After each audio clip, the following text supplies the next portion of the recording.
Good morning. I really wish I could be with you for your annual meeting, and I bet Scottsdale is beautiful right now. I particularly want to say thank you to Sam Sheaf, your chairman of the Crop Insurance and Reinsurance Bureau, and Mike Torrey, Executive Vice President.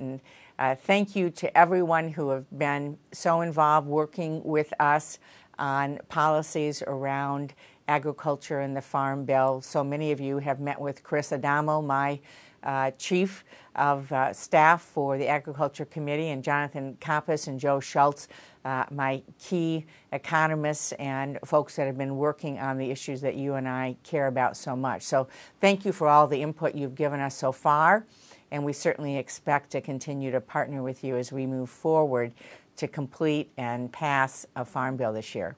You know, a year ago, when I first became chair of the Senate Agriculture Committee, I never imagined what 2011 would be like. It was very much a whirlwind, and I'm proud of our team and our ability to work together to move the ball down the field. And as you know, crop insurance is a top priority for me, always has been, and I'm very determined that the next Farm Bill will reflect a strong crop insurance system. We write the bill every 5 years, as you know, and it expires in September. You also know that. So this is the year that we are going to complete the job. The Farm Bill really is a jobs bill. 16 million people work in this country because of agriculture, 1 out of 4 jobs in Michigan. So it's a jobs bill, and we need to create certainty for farmers, consistency so that they can make the right decisions and move forward to be successful, and frankly providing the best, the strongest, safest food system in the world, and we're very proud of that. As you know, we held 7 Farm Bill hearings in 2011, including 2 field hearings, one in my home state of Michigan and one in my colleague, Senator Pat Roberts' home state of Kansas, and I know you're going to be hearing from him shortly. But through all of those hearings, farmers have consistently told us about the importance of federal crop insurance. And as we look at the Farm Bill, I'm focused on principles, not programs, and the first principle is that farming is a risky business, and it's getting riskier all the time. Knock on wood, things are going well now. But you never know in farming. And a farmer shouldn't lose the farm because of a few days of bad weather or something else beyond their control.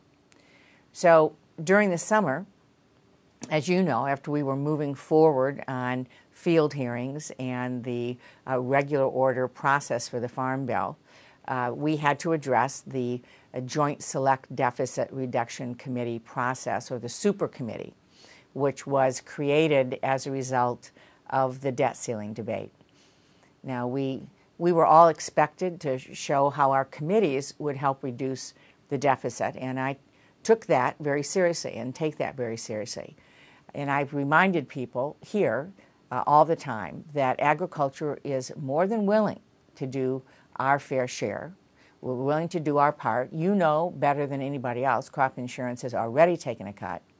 Research has already taken big cuts in the last year's budget, which I am equally concerned about. But we're willing to do our fair share, but many of the cuts proposed have gone just too far. In fact, starting last spring, the House of Representatives passed a plan cutting $30 billion from commodities and crop insurance, $18 billion from conservation, and $127 billion from nutrition. We've seen proposals from the White House. We've seen, as you know, proposals from every direction, people calling for huge cuts to the one thing that has been a steady, bright spot in our economy, which is agriculture. By the way, I'm very concerned about what the House is going to do this spring, and we need to send a strong message that it's going to be very difficult for my partner, Chairman Lucas, to write a Farm Bill with the kind of cuts that they had in their budget last year. And we need to take a different look, the House needs to take a different look at the impact of those cuts that will then be given to the Agriculture Committee. But as you know, back in August, Congress created the Super Committee, and they were charged with finding $1.2 trillion in deficit reduction. As part of that process, they ask the agriculture committees, as well as all the committees, to submit recommendations to achieve savings in their jurisdiction.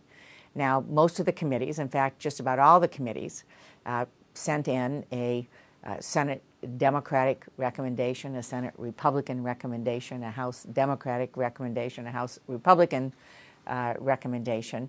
But I felt we should take this seriously and do it right and try to come up with something that was bipartisan. So I reached out to Chairman Lucas, and as well as Senator Roberts and Congressman Peterson, and said, why don't we do this the way the public wants us to do it? Let's sit down and let's negotiate a real deficit reduction proposal that makes sense based on policies that are good for agriculture, rather than folks that don't understand agriculture taking across-the-board cuts. And so we did that. We came together, the House and the Senate, and the four of us decided that we were going to take this very seriously. There was a tough negotiations that went on, and as you know, we ended up proposing that we have a deficit reduction cut that is $23 billion that we believe is the right amount, because agriculture is about 2% of federal outlays, and $23 billion was about 2% of what the super committee had to cut. So we believed we were offering our fair share in a way that made sense. We started by having crop insurance as the centerpiece of risk management.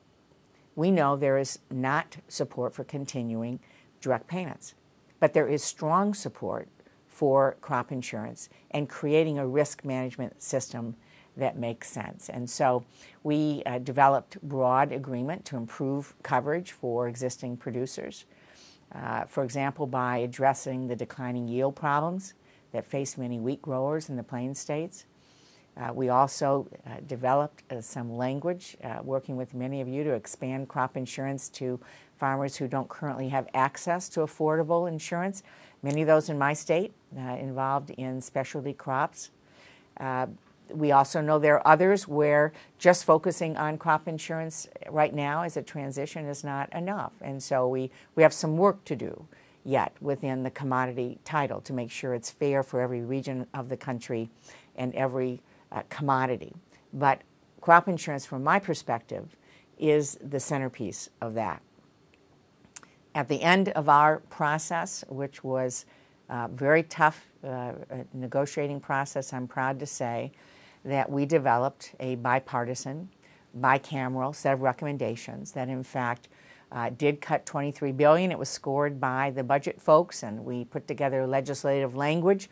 It involved fair reforms. We did what a lot of folks talk about all the time, which is to look at duplication, how we cut paperwork, how we consolidate, make things work better. So we weren't just defending programs, but looking at the principles that we needed to focus on for agriculture. We, for instance, went from 23 different conservation programs down to 13, put those into 5 buckets and created more flexibility, saved money, but did not in any way cut back on the strong conservation programs for the country. So we did that, and I'm very proud that we did that.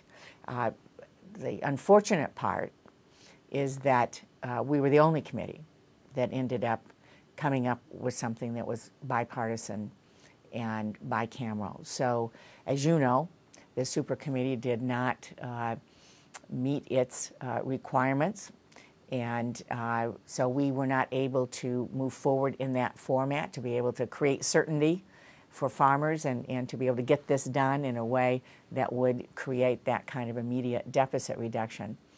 But I'm proud of what we did in a bipartisan basis to do our fair share. So we're at a point now where we are going to build on what we did. Our next step is to continue our process, the process we just started last year on the Farm Bill. We have 4 hearings that we are going to be having in the near future. I've announced those 4 hearings. We will do others if we need to do that, certainly. But we're going to start with energy and rural development. That's an area where we did a lot of consolidation and streamlining around rural development. to propose things that we believe are more effective. Conservation, healthy food, and last but certainly not least, risk management and the commodity title of the Farm Bill. We have a lot of work to do in the next few months, and it's not going to be easy. Not when the House has already voted to cut $48 billion from production agriculture and is on the road to do it again. But I'm hopeful, and I truly believe that the experience that we had last fall when we came together on a bipartisan basis, House and Senate leadership, has put us on a very strong foundation for working together to be able to get a farm bill done. And I absolutely believe that we can do that. We're going to need your help and support, your advocacy, but I believe we can do it. I believe that agriculture, that rural America needs us to do this, to be able to create the certainty that is needed going forward for our economy. Will Rogers once said, the farmer has to be an optimist or he wouldn't be a farmer. I think that's true right now in the legislative process. And I think we have to be optimistic about our American agriculture. I am very optimistic about American agriculture. I'm very optimistic about this bright light in our economy. And I'm optimistic that working together, we will get this done. We need to simply create the agricultural policy for the next 5 years, get it done on a bipartisan basis. This is a jobs bill. This is about the economy. And working with you, we can get it done. Thanks very much for giving me the opportunity to speak with you. Have a great day.